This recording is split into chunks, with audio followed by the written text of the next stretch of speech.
দিনের পর দিন যাদের নামাজ ছুটে যায় কি হবে তাদের? একটি মসজিদকে কেন্দ্র করে মনে করেন 50 ঘর যদি মুসলমান হয়, 50 ঘরের মধ্যে যদি 4 জন করে পুরুষ হয়, কথার কথায় ধরলাম, তাহলে 200 জন পুরুষ, তাহলে 200 জন পুরুষ কমপক্ষে ধরে নিলাম এই মসজিদকে কেন্দ্র করে, এর মধ্যে হতে পারে 100 জন ছেলে কিশোর যুবক। এখন ফজরের নামাজ, খোদার 365 দিনে ফজরের নামাজে উপস্থিতি কত? তো এই মহল্লার এই 100 যুবক ফজরের নামাজ পড়বে কোন বছর থেকে? আপনাদের মসজিদ যে বছর 6 তালা শেষ হইব ওই বছর থেকে নাকি? মসজিদ আরও করেন, এটা আরও বাড়ান, মসজিদ 6 তালা করেন, এগুলো পুরান হয়ে গেছে, টাইলস এই মডেল চলে না, বদলান, আরও ডিজাইনেবল করেন। হ্যাঁ করেন তো, অসুবিধা কি? কিন্তু মুসল্লি মহল্লাবাসী নামাজ পড়বে কোন বছর? আপনি মরার পরে, আমি মরার পরে। যে ঘর, যে পরিবার, যে ব্যক্তি, যে সমাজ যারা মুসলিম পরিচয়ধারী ফজরের নামাজ পড়ে না দিনের পর দিন, খোদার কসম আল্লাহর নবী বলছে তারা মুনাফিক, মুনাফিক, মুনাফিক বেটা, মুনাফিক বেটা, মুনাফিক। মুসলমান পরিচয় দিয়া তুমি যদি ময়নামতি বাজারেও মাইকিং করো তারপরেও তুমি মুনাফিক। তোমার নবী বলছে তুমি মুনাফিক। আল্লাহর নবী বলছে, বুখারীর হাদিস, মুসলিম শরীফের হাদিস। তাহলে বলেন পরিবর্তন মাকসাদ, এই জন্য বললাম। হযরত শুআইব আলাইহিস সালামের কথা কোরআনে আছে। হযরত শুআইব নবী দিবানিশি মানুষকে আল্লাহর দিকে ডাকতেন আর বলতেন, ওয়ামা উরিদু আন উখালিফাকুম ইলা মা আনহাকুম আনহু ইন উরিদু ইল্লাল ইসলাহা মাসতাতাতু। হে আমার জাতি, প্রতিদিন আমি তোমাদেরকে যা বলছি আল্লাহর কথা, শরীয়তের কথা, আখিরাতের কথা, হে আমার জাতি, এর ব্যতিক্রম করা আর উল্টা পথে চলা আমি নিজের জন্য, আমার নিজে কোনোভাবে আমি এটা পছন্দ করি না, বরং আমিও চাই তোমাদেরকে আমি যা বলছি তা আমিও পালন করতে চাই, আমিও মানতে চাই। তোমাদেরকে যেমন 5 ওয়াক্ত বলছি আমার জন্য 5 ওয়াক্ত, তোমাদেরকে যেমন হারাম ছাড়তে বলছি আমার জন্য হারাম ছাড়তে হবে, তোমাদেরকে যেমন আল্লাহর গোলামি করতে বলছি আমাকেও আল্লাহর গোলামি করতে হবে। বাকি তোমাদেরকে তাইলে কেন বলছি? জাতি, আমি শুধু আমার সাধ্য দিয়ে তোমাদের পরিবর্তন চাচ্ছি। ইন উরিদু ইল্লাল ইসলাহ, আমার সাধ্যটুকু দিয়ে তোমাদের সংশোধন চাচ্ছি, সংশোধন চাচ্ছি। কেউ নিজেকে চালাক মনে করেন না, আমিও না, আপনিও না। দুনিয়া কামাই করার বুদ্ধি সবার কাছে আছে।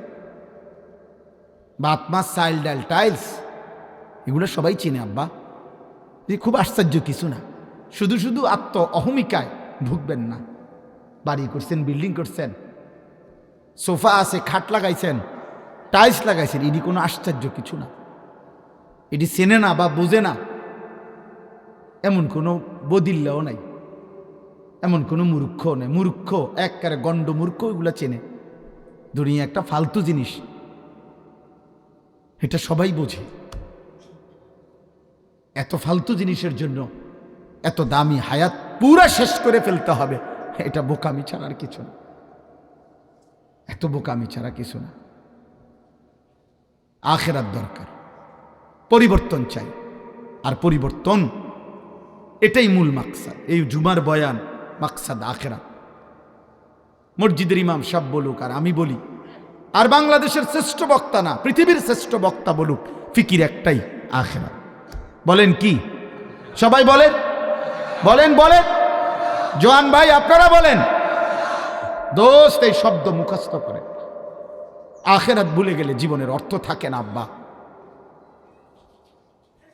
মুসলমান হওয়ার পরে যার অনুভূতিতে চলতে ফিরতে 24 ঘন্টায়, 100 ঘন্টায়, 1 সপ্তাহে, 3 দিনে, 1 দিনে, 10 দিনে, আহারে আব্বা, একবারও যার আখিরাত মনে পড়ে না, রবের সাথে যার সুতা ছিঁড়ে গেছে, মালিকের সাথে যার বাঁধন ছিঁড়ে গেছে, সে আর মানুষ থাকে না। পরে মানুষ বলে না। জীবন যার কাছে একটাই অর্থ যে আমার যা চাহিদা তা পূরণ হলেই চলবে, হালাল না হারাম, জায়েজ না না জায়েজ, উচিত না অনুচিত, আমি এত কিছু বুঝি না, আমার চাহিদা পূরণ হলেই চলবে, এটা যার জীবনের অর্থ, আল্লাহর কসম তাকে মানুষ বলে না, জানোয়ার বলে। এটা জানোয়ারের ধর্ম, এটা কোরআনে আছে। এটা পশুর ধর্ম, চতুষ্পদ জন্তুর ধর্ম এটা, যে সে বুঝে তার চাহিদা পূরণ। এজন্য জানোয়ারের কোনো হালাল হারাম নাই, পাক না ফাক নাই, হালাল হারাম নাই, জায়েজ না জায়েজ। আমার চাহিদা পূরণ হলেই চলবে। আমি নারী দেখব, সোজা কথা, এখন আমার লজ্জাস্থানের চাহিদা। এবার আমি মোবাইলে পারি, নর্তকী পারি, উলঙ্গ ছবি পারি, জিনার দৃশ্য পারি, টেলিভিশনে হোক, সিনেমাতে হোক, নাটকে হোক, রাস্তাতে হোক, বাজারে গিয়া হোক, মার্কেটে গিয়া হোক, রেস্তোরাঁয় গিয়া হোক, যেখানে পারি আমার নারী দেখার চাহিদা আমার দেখতে হবে, সোজা কথা। একে কি দেখা আমার হালাল না হারাম, একে দেখা আমার জন্য জায়েজ না না জায়েজ, এত কিছু আমার দরকার নাই, আমি তো জানোয়ার।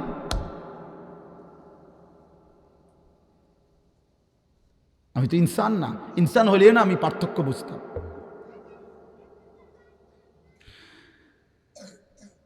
এই জন্য এটা জরুরি বিষয়, এটা বহুত জরুরি বিষয়।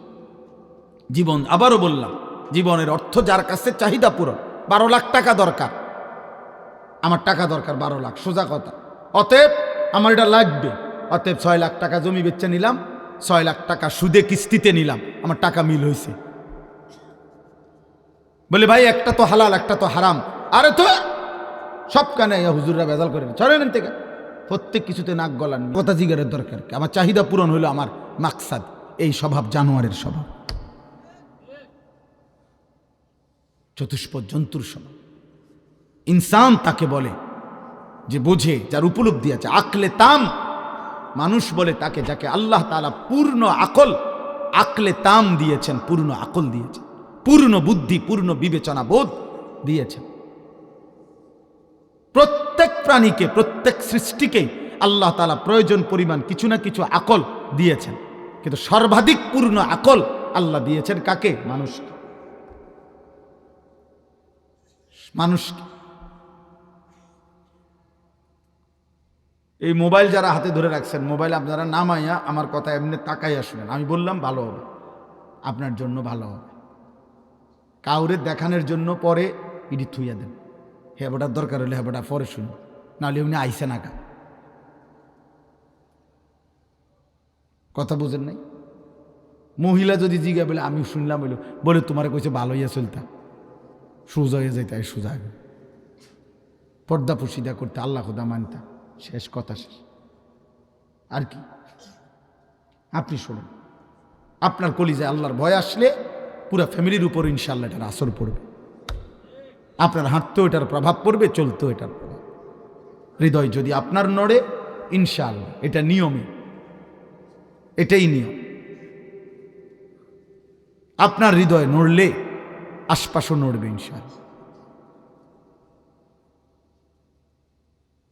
এই জন্য আমরা প্রত্যেকেই, আমার উদ্দেশ্য আমি বললাম, আলহামদুলিল্লাহ এই ঝুমুর পশ্চিমপাড়া বাইতুসালাম জামে মসজিদের আজকের মাহফিল, এই মাহফিল আমাদের মাহফিল। আমি এই মহল্লার ছেলে, এখন আপনাদের মহল্লায় থাকি। আমি আপনাদের, আমরাও আপনাদের, আপনারাও আমার, মিলেমিশে আমরা থাকি। আমাদের নওজোয়ান তোমরা, আমরা কারো বড় ভাই, বয়সে যদি আমাদের ছোট হয়, সমবয়সী অথবা আমাদের বাবা দাদা, প্রত্যেকের পরিবর্তন, প্রত্যেকের আখেরাত। খোদার কসম, যাকে আল্লাহ তাআলা ন্যূনতম এলেম যৎকিঞ্চিত দিয়েছেন, কোরআন সুন্নাহর এলেম আল্লাহ যাকে যেটুক দিছেন, ওই এলেমের প্রথম দাবি আল্লাহর বান্দাদের আখেরাতের পরিবর্তন, প্রথম ফিকির। ওয়ালিউনজিরু কওমাহুম ইযা রাজাউ ইলাইহিম লাআল্লাহুম ইয়াহজারুন। আল্লাহ কোরআনে স্পষ্ট বলছে, আমি আল্লাহ যাকে এলেম দিছি, দ্বীনের বুঝ দিছি, এর দ্বারা আমি কি চাই? ওই বান্দার দ্বারা আল্লাহ বলে, আমি তার দ্বারা চাই সে তার কওমকে, তার সম্প্রদায়কে, তার জাতিকে, তার জনগোষ্ঠীকে আমি আল্লাহর ভয় দেখাবে, যেন তারা আমাকে ভয় করতে পারে, আখিরাতকে ভয় করতে পারে, জাহান্নামকে ভয় করতে পারে। এটা আল্লাহ তাআলা ইলমের মাকসাদ বলছেন, কোরআন সুন্নাহর ইলমের মাকসাদ। আমারও একটা ভালো চাকরি হবে, না না, এতটুকু না। আমারও বিবি বাচ্চা নিয়ে সমাজে একটা সম্মানজনক পজিশনে ঘরবাড়ি করে থাকতে পারবো, এতটুকু না। উম্মতের ফিকির, মানুষের পরিবর্তন কোরআনুল কারীমের মধ্যে আছে। আমি আপনাদেরকে দুইটা উদাহরণ দেখাই। একজন পিতা তার পুত্রকে কেমনে বলছে, একজন পুত্র তার পিতার জন্য কি পরিমাণ চাইছে। ছোট্ট দুইটা উদাহরণ বলি।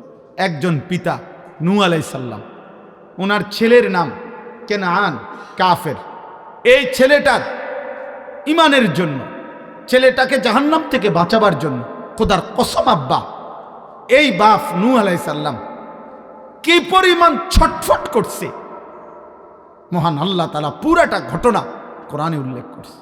যে তোমরা দেখো পৃথিবীবাসী, এক বাবা তার ছেলেকে জাহান্নাম থেকে বাঁচাবার জন্য কি করছে, কি করছে।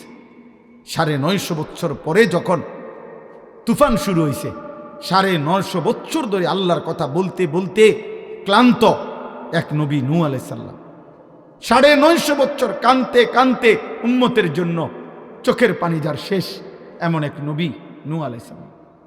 950 বছর, হাজার হাজার বার, শত শতবার যিনি আহত হয়ে, রক্তাক্ত হয়ে, বেহুশ হয়ে রাস্তার পাশে ডাস্টবিনের ময়লার সাথে যাকে ফেলে রাখতো দুনার জাতি, সেই মানুষটার নাম নূহ আলাইহিস সালাম। 950 বছরে রক্ত মাখা দেহ, বেহুশ, মুছে প্রতিবার নিজের কওমের জন্য হেদায়েত কামনা করছেন যেই নবী, তিনি নূহ আলাইহিস সালাম। 950 বছর আব্বা, 1-2 দিন না, খামখেয়ালি কথা না। এই 950 বছর পরেও আল্লাহ যখন বলে দিছে আর লাগবে না, আর কাউকে তুমি বলো না, কোরআন শরীফে স্পষ্ট আছে, আল্লাহ বলছেন আর বলবে না। আল্লাহ বলছেন নূহ এবার নৌকা বানাও, আমি তুফান দেব, তুমি আর কাউকে বলো না। ফালা তাবতাইস, আর মন খারাপ করো না, যা হইছে হইছে, এবার আমি আল্লাহ তাআলার আযাব আসবে। তো তখন বাকি কওমের ব্যাপারে ওনাকে আল্লাহ নিষেধ করে দিছে, আর কারো ইমানের ব্যাপারে তুমি কোনো চেষ্টা করবা না, তোমার কাজ শেষ, আমি আল্লাহ আযাব দেব, শুধু তোমার অনুগত লোকগুলাকে নিয়ে তুমি নৌকায় উঠো। কিন্তু ওই মুহূর্তে বাপ খোদার কসম, কোরআনে লিখছে, সূরা হুদের মধ্যে আল্লাহ উল্লেখ করছে, এই সময়ে শেষ। আল্লাহ তো বলছে আর বলবা না, তবুও তিনি ওনার শেষ এই ছেলে কেনান, যে ছেলেটা ঈমান আনে নাই, যে ছেলেটা কালেমা পড়ে নাই, ওনার চোখের সামনে উনি দেখতেছে, বাহিরে এখনো দাঁড়িয়ে আছে, উনি তখনও তাকে ডাকছে, ইয়া বুনাইয়ার কাম মা'না ওয়ালা তাকুম মা'আল কাফিরিন। আমার প্রিয় সন্তান, আব্বা শেষবারের মতো আমি বাপ তোকে ডাকছি, আব্বা তুই আমাদের সাথে উঠে পড়, তুই বেঈমান, মুশরিক, নাফরমানদের সঙ্গী হইও না আব্বা। ইয়া বুনাইয়ার কাম মা'না ওয়ালা তাকুম মা'আল কাফিরিন।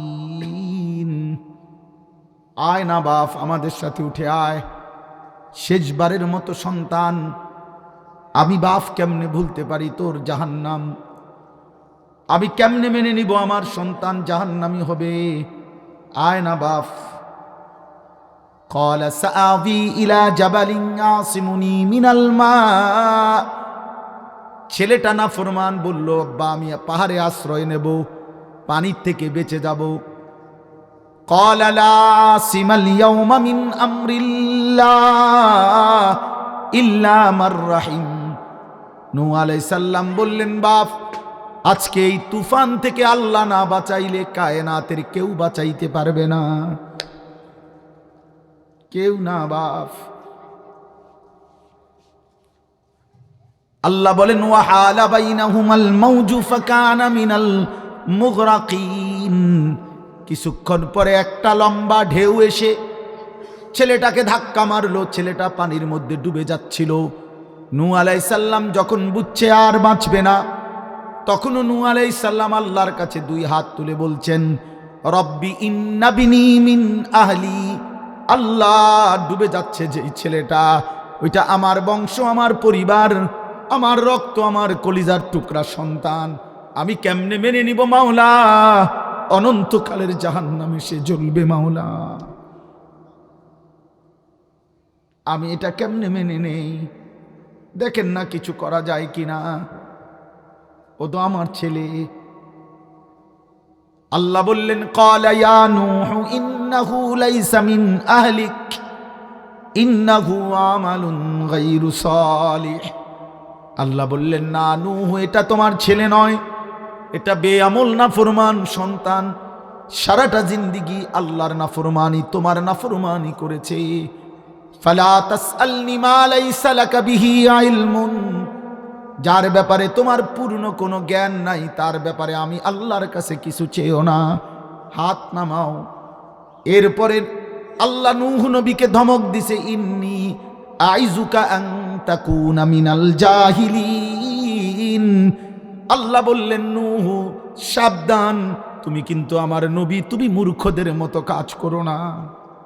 বেঈমানের জন্য হাত উঠাইলা কেমনে? তুমি না আমার নবী, তুমি জানো না আমি আল্লাহ তাআলা মুশরিকের জন্য দোয়া কবুল করি না? তুমি কি জানো না আমি বেঈমানের জন্য দোয়া কবুল করি না? কেমনে হাত উঠাইলা? এরপরে নূহ আলাইহিস সালাম হাত নামায় ফেলছে। নূহ আলাইহিস সালাম বলছেন, আল্লাহ আমার বেখেয়াল হয়ে গেছে। আল্লাহ সন্তানের ভালোবাসায় সন্তানের জাহান্নামের আগুনে জ্বলবে এই ভয়ে মাওলা, এই অস্থিরতায় দুনিয়ার জন্য তো না। সন্তান আমার খানায় কষ্ট পাবে, বাড়িতে কষ্ট পাবে, এর জন্য না মাওলা। ছেলেটা আমার জাহান্নামের আগুনে জ্বলবে, এই অস্থিরতায় আমি ভুলে গেছিলাম, আমি হাত তুলে ফেলছি। আপনি আমারে মাফ করে দেন। ওয়া ইল্লা তাগফিরলি ওয়া তারহামনি আকুম মিনাল খাসিরিন। নূহ আলাইহিস সালাম বললেন, আল্লাহ ভুল হয়ে গেছে, মাফ করে দেন। আপনি মাফ না করলে আমি নবী হয়েও ক্ষতিগ্রস্তদের অন্তর্ভুক্ত হয়ে যাব। হ্যাঁ, এক বাবার মূল ফিকির এটা। আপনারা বুঝলেন না? আপনারা বুঝলেন বাড়ি, বিল্ডিং, দালান, ঘর বাড়ি, বাজার, সদাই, বিয়ে শাদী না রে আব্বা, ওটা তো ও করতে পারবে। এতিম বাচ্চাও তো এগুলা করতে পারে। জন্মসূত্রে যে বাপ হারাইছে সেও তো দুনিয়া সাজাই নিতে পারে। জন্মের পরে যে বাবাকে দেখে নাই সেও তো দুনিয়া সাজাই নিতে পারে, বিয়ে করতে পারে, বিল্ডিং করতে পারে, চাকরি করতে পারে। এই হলো এক বাবা তার পুত্রের জন্য জাহান্নাম থেকে বাঁচাইতে কি ফোর্সবান ফিকির করছে। এবার শুনেন, হযরত ইব্রাহিম আলাইহিস সালাম, আমরা নাম জানি কি না বলেন না? উনি হলেন পুত্র। এবার উনার আব্বা এবার ফুত কি করে বাপের লেগে দেখেন। এতক্ষণ তো কইলাম বাপ করছে কার জন্য? ছেলের জন্য। এখন ফুতে কি কয় বাপের জন্য। ইব্রাহিম আলাইহিস সালাম ওনার আব্বাকে জাহান্নামের আগুন থেকে বাঁচাইবার জন্য কি পরিমাণ কথা বলছে, এই মূর্তি পূজা থেকে বাঁচাইবার জন্য। আজরকে কোরআনে আল্লাহ সেটাও উল্লেখ করছে, সেটা উল্লেখ করছে। এ আপনি শুনেন ইব্রাহিম আলাইহিস সালাম কি বলে, ইয়া আবাতি লিমা তাবুদু মা লা ইয়াসমাউ ওয়া লা ইউবসিরু ওয়া লা ইউগনি আনকা শাইআ। ইব্রাহিম ছেলে তার বাবা আজরকে বুঝাচ্ছে, আব্বা, হে আমার বাবা। ইয়া আবাতি, এটা হলো হৃদয়ের সবচেয়ে বেশি ভালোবাসা দিয়ে আব্বাকে ডাক দেয় আরবিতে। হে প্রিয় আব্বা, হে কলিজার টুকরা বাপ আমার, হে পরম শ্রদ্ধেয় বাপ আমার, আপনি কোন মূর্তির পূজা করেন? মা লা ইয়াসমাউ, যে কিছুই শোনে না, ওয়ালা ইউবসিরু, যে কিছুই দেখে না, ওয়ালা ইউগনি আনকা শাইআ, যে এক বিন্দু কোনো উপকার কারো করতে পারে না। এটা কি? একবার কইল, আবার বলতেছে পরের আয়াত, ইয়া আবাতি قد جاءني من العلم ما لم يأتك فاتبعني أهدك صراطا سويا। আবার বলতেছে, হে আমার আব্বা, একই শব্দ, হে প্রিয় আব্বা, আমার কাছে আল্লাহ আসমানি এমন ইলম দিছে, আখিরাতের ইলম, যেটা আপনার কাছে নাই আব্বা। আপনি আমার কথাটা মেনে নেন, আমি আপনাকে সরল সঠিক জান্নাতের রাস্তা দেখায় দেব। আবার বলতেছে, ইয়া আবাতি লা তাবুদিশ শাইতান ইন্নাশ শাইতানা কানা লির-রাহমানি আসিয়া। হে আমার আব্বা, কলিজার টুকরা বাপ আমার, কোনোভাবেই আব্বা শয়তানের গোলামি করবেন না, শয়তানের গোলামি কইরেন না রে বাপ। কেন? নিশ্চয়ই শয়তান আমার আল্লাহর প্রতি প্রচন্ড পরিমাণ অবাধ্যতা পোষণকারী। আবার বলতেছে, ইয়া আবাতি ইন্নী আখাফু আন ইয়ামাসসাকা আযাবুম মিনার রহমান। আব্বা আমার বড় বেশি ভয় হয় বাপ, আপনি যদি ঈমান ছাড়া কালেমা ছাড়া কবরে চলে যান, আমার আল্লাহর আযাব আপনাকে স্পর্শ করবে। ফাতাকুনা লিশ-শাইতানি ওয়ালিয়্যা, আর আপনি তখন জাহান্নামে শয়তানের বন্ধু হয়ে যাবেন। তাফসীরের মধ্যে লিখছে যে, হে পৃথিবীবাসী, দেখো একজন সন্তান 4টা বাক্য বলছে, 4বারই বলছে, হে আব্বা, হে আব্বা, হে আব্বা, হে আব্বা, আমি আপনার পরিবর্তন চাই, পরিবর্তন চাই, আখিরাত চাই, আখিরাত চাই, আখিরাত চাই। আব্বা আমি জমির হিসাব চাচ্ছি না, আমি বাড়ির হিসাব চাইতেছি না, আমি খাট পালঙের হিসাব চাই না, আব্বা আমার ওয়ারিসি সম্পত্তি চাই না, আপনাকে জাহান্নাম থেকে বাঁচাইতে চাই। বাপ বাঁচেন, বাঁচেন, বাঁচেন। এই হলো ইমানদারের ফিকির। এবার আপনারা, আমি, আপনি সবাই যার যার জিম্মাদারির উপরে ইনসাফ করেন। আপনি বলেন, আপনি যদি সন্তান হন, আপনার বাবার জন্য আপনার এই ফিকির আছে কিনা? আপনি যদি বাবা হন, আপনার পরিবারস্থ সন্তান, স্ত্রী পরিজনের জন্য, তাদের ঈমান আমল আখিরাতের জন্য আপনার এই ফিকির আছে কিনা? আপনি হিসাব মিলান। আর যদি বলেন মক্কার কাফের কুরাইশদের মতো যে হুজুর, কোরআন শরীফে আছে সমস্ত অবিশ্বাসী মুশরিক বেঈমানদের একটা বড় আপত্তি ছিল, তারা আখিরাতের ব্যাপারে সন্দেহ পোষণ করত। এই জন্য নবীজিকে আখিরাতের ব্যাপারে ভিন্ন ভিন্ন পাল্টা যুক্তি দেখাইত, তারা সন্দেহ করত। এটাও যদি আপনাদের কারো থাকে তো সেটা বলেন, যে না হুজুর বলেন তো ঠিক আছে, কিন্তু আমার তো মনে হয় না আখিরাত হবে। এমন কি মনে হয় এখানে? দোস্ত নওজোয়ান ভাই, তোমরা বলো ভাই, এমন মনে হয়? এখানে এবার দেখেন, আমার আয়াতগুলো দেখেন, এই আয়াতগুলোর মধ্যে এই কথাটাই আছে। আল্লাহ তাআলা বলতেছেন 21 নম্বর পারা কোরআনুল কারীমের 32 নম্বর সূরা, সূরাটার নাম সূরায়ে সেজদা।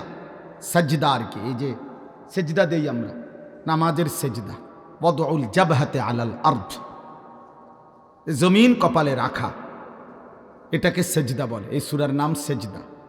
মনে রাখবেন বাপ, প্রকৃত অর্থে এটা সবসময় মনে রাখবেন, ছেলেরা বাবারাও সবাই, পর্দার আড়ালের মা বোন। মূলত এই কপাল একেবারে সহজ কথা হলো, ইনসাফের সাথে যদি কেউ চিন্তা করে, তো যদি কেউ সামান্য ন্যূনতম বিবেক দিয়া ভাবেন, বুঝবেন যে হাত, চোখ, নাক, কান, জিহ্বা, ঠোঁট, আমাদের পাও, আমাদের মেধা, আমাদের অন্তর, এই সব কিছু খাটাইয়া আমরা দুনিয়াতে হাজারো আইটেমের উপার্জন করি।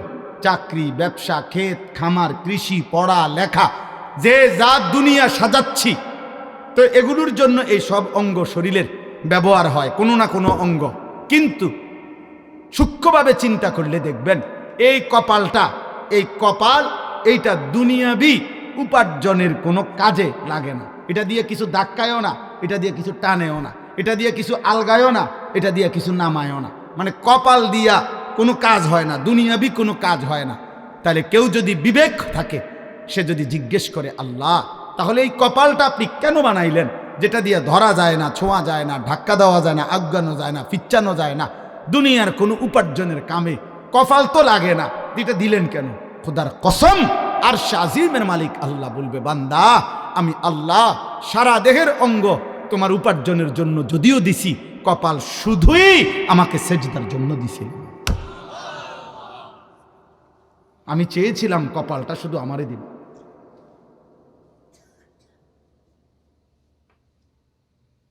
আমি সেজদা চাইছিলাম বান্দা। অতএব ওই মানুষ নিকৃষ্ট মানুষ, ওই মানুষ অসভ্য মানুষ, ওই মানুষ নামের কলঙ্ক যার কপালে সেজদা নেই। তুমি মুসলিম নামের কলঙ্ক। তুমি আল্লাহকে অপমান করলা, তুমি নবীকে অপমান করলা, তুমি মাকে অপমান করলা, তুমি বাবাকে অপমান করলা। যে নামাজ পড়ে না, যে সেজদা দেয় না, ওই বদনসিব। এজন্য কপাল মন্দ কার? সেজদা নাই যার। বলেন কপাল মন্দ কার? হ্যাঁ হ্যাঁ হ্যাঁ, কসম আল্লাহ। মূলত ওই ব্যক্তির কপাল মন্দ যেই ব্যক্তির কপালে সেজদা নাই। নাই তো ব্যবসায় লস খাওয়া, টাকা মাইর খাওয়া, পয়সা হারাইয়া যাওয়া, আপনার 2-4 লাখ টাকা ধরা খাইয়া যাওয়া, এটা কপালের দোষ না। আপনি কইলেন আমার কপাল খারাপ, কি হইছে?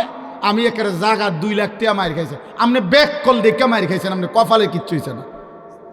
আপনার বুদ্ধি কমের কারণে, আপনি সিটারের খপ্পরে পড়ছেন, আপনি বাটপারের লগে ব্যবসা করছেন, ইত্যাদি ইত্যাদি হইতে পারে। তাহলে এইটার কারণ প্রত্যেক মানুষের দুনিয়াবি আর্থিক কোনো লসের কারণ কপাল খারাপ এই জন্য না, তোর বুদ্ধি কম, অথবা লোক মন্দ পড়ে বইছে, মাল 2 নম্বর পড়ে গেছে, এটা তো হলো এটার সমস্যা। কপালের কি সমস্যা? কপাল খারাপ তার, সেজদা নাই যার।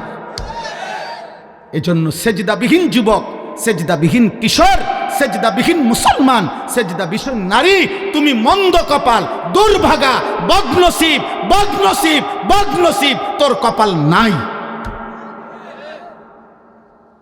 তোর কোনো কপাল নাই। মূলত বাতে খাও, তুমি পয়সাই কামাই করো, তুমি ঘুম যাইবা আর পেশাব করবা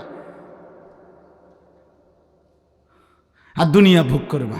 এতটুকু দুনিয়া জানোয়ারও ভোগ করে, দুনিয়া জানোয়ারও ভোগ করে, শুধু দুনিয়া জানোয়ারও ভোগ করে। দুনিয়ার প্রয়োজন জানোয়ারেরও পূরণ হয়। অতএব এটা জরুরি। কেন নামাজ পড়বেন না?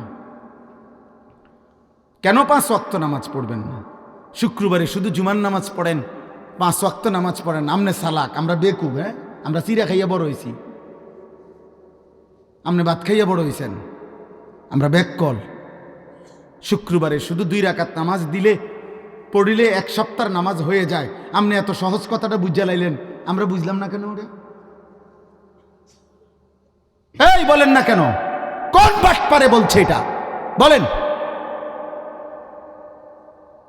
কোন হুজুর তো দূরে থাক, কোন বাটপারে বলছে কিনা আপনারে যে হে মুসলমানের বাচ্চা, শুধু শুক্রবারে 2 রাকাত নামাজ পড়লে চলে আর 1 সপ্তাহ নামাজ পড়তে হয় না? এটা কোন সিটারে বলছে আপনারা? মুসলমানের উপরে জুমার নামাজ ফরজ না 5 ওয়াক্ত নামাজ ফরজ? তো জুমার নামাজ কি আলগা নামাজ? শুক্রবারে নামাজ 6 ওয়াক্ত। তো তাইলে শুক্রবারে নামাজ কয় ওয়াক্ত? তো শনিবারে কয় ওয়াক্ত? তো রবিবারে কয় ওয়াক্ত? তো তাহলে নামাজ কয় ওয়াক্ত ফরজ? তো আপনি এটা আলগা করলেন কেন? কোরআন শরীফের এটা মনে করেন আপনি এই পুরা কোরআন শরীফ থেকে আপনার বুঝে ধরছে না, এরকম 2টা আয়াত আপনি এনতে সরাইলাম। হ্যাঁ, অনুমতি আছে? তো তাহলে আপনি এটা কেমনে, আপনি এই ভাগ করলেন কেমনে যে বেকুব যারা হেরা পরে 5 ওয়াক্ত, আমি বুদ্ধিমান আমি পড়ি 1 ওয়াক্ত? বলেন আব্বা, বলেন। ফজরের নামাজ কেন পড়বেন না? ফজরের নামাজের সময় মহান আল্লাহ তাআলা ভোরবেলা যে ঘুম থেকে জাগায়, সেটা কি আল্লাহ জাগায় না? রাত্রিবেলা ঘুম পাড়ায়, তো সেটা আল্লাহ ঘুম পাড়ায় না? বিষয়টা কি? আমার কিশোর ভাই, যুবক ভাই, আমি হাত জোড় করে অনুরোধ, প্রিয় ভাই আমার, সন্তান আমার, বন্ধু আমার, ফজরের নামাজ মোমেনের নামাজ। ফজরের নামাজ ঈমান আর নেফাকের পার্থক্য, মোমেন না মুনাফিকের পার্থক্য। ফজরের নামাজ আজিমুশান নামাজ। ফজরের নামাজ এমন নামাজ যেই নামাজে সারা রাত্রি আল্লাহর জমিনে যত কোটি ফেরেশতা থাকে সবাই ফজরের নামাজ পড়ে। সারা দিন যত ফেরেশতা জমিনে থাকবে, খোদার কসম হাদিসে আছে, তারা ফজরের নামাজ জামাতে পড়ে। এই জন্য ফজরের নামাজ যে পড়ে না তার উপরে রাত্রির ফেরেশতা লানত দেয়, ফজরের নামাজ যে পড়ে না তার উপরে দিনের ফেরেশতাও লানত দেয়।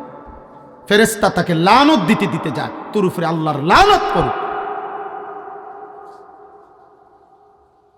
5 ওয়াক্ত নামাজ পড়েন। বলেন ইনশাআল্লাহ, বলেন ইনশাআল্লাহ। খামখেয়ালি করেন না, খামখেয়ালি। হুজুর ইজ্ঞাব আলাই কইছে, উনি খারাপ কইছে, উনার ওয়াজে লোক হইছে, উনার ওয়াজে লোক হইছে না, উনার ওয়াজটা সাপসে বালা, উনার ওয়াজ সাপসে না বালান, এনে এত সাবা সাবি নেই, কন্যা কন্যা খেলা লাগছে না। এটা বিষয়টা কি নয়, লৌকিকতা না, প্রদর্শনী না, আখেরা। আখেরা যার কথায় পরিচিতি অপরিচিতি কোনো দরকার নেই, আপনার আখেরাত দরকার। আমাদের কি দরকার বলেন না? আখেরাত। পৃথিবী চিনলেও আখেরাতে হিসাব দিতে হবে, না চিনলেও আখেরাতে কি দিতে হবে? হিসাব দিতে হবে, হিসাব দিতে হবে। ওয়া নাস্তাঈনুহু ওয়া নাস্তাগফিরুহু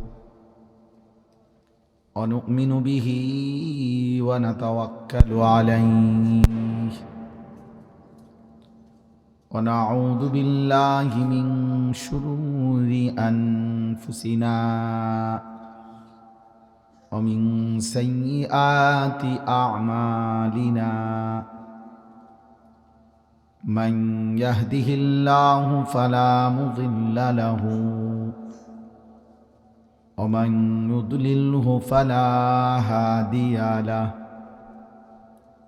ونشهد أن لا إله إلا الله وحده لا شريك له ونشهد أن سيدنا وحبيبنا ومولانا محمدا عبده ورسوله. أما بعد فأعوذ بالله من الشيطان الرجيم.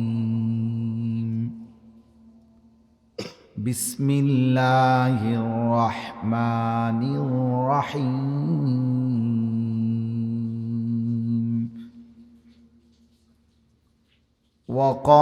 وقالوا أإذا ضللنا في الأرض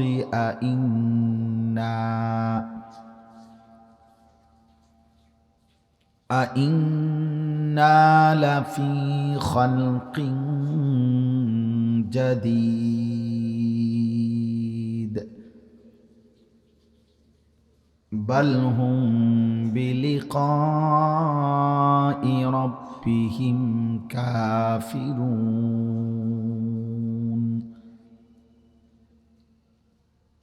قل يتوفاكم ملك الموت الذي وكل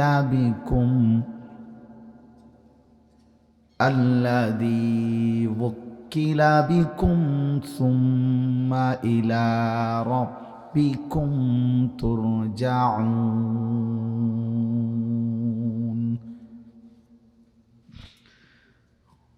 ولو ترى إذ المجرمون ناكسوا رؤوسهم عند ربهم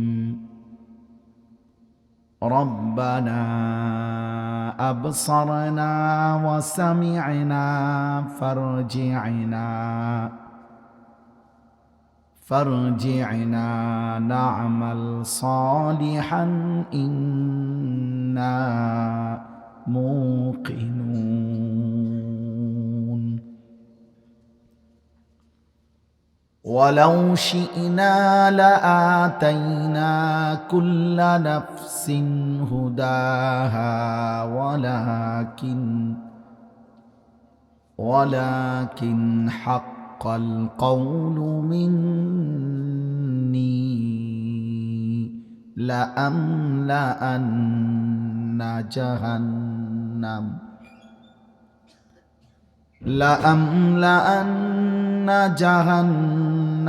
من الجنة والناس أجمعين.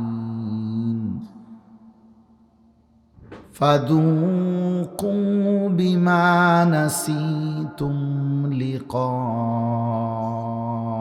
يومكم هذا إنا نسينا جئناكم وذوقوا عذاب الخلد بما كنتم تعملون